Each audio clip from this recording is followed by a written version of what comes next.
na mama. You know you're 2 minutes yet, man. Hasta, kwanza ndo yangu chikuro anisha.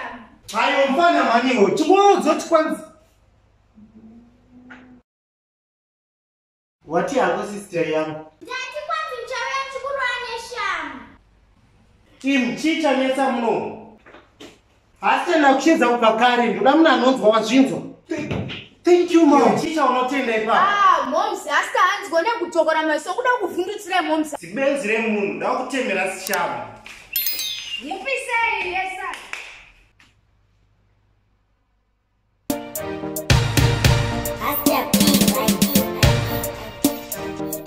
Wati yako sister yangu?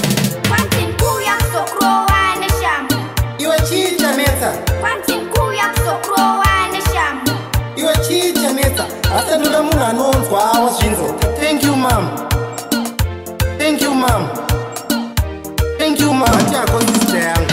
Kwanti mkuu ya kusokrowa neshamu. Iwe chicha nesa. Kwanti mkuu ya kusokrowa neshamu. Iwe chicha nesa. Hasta ndo munhu anonzwa wazvinzo. Thank you, mom. Thank you, mom. Iwe chicha itika rumoro wangu rwaingepi? Mama yangu yapera.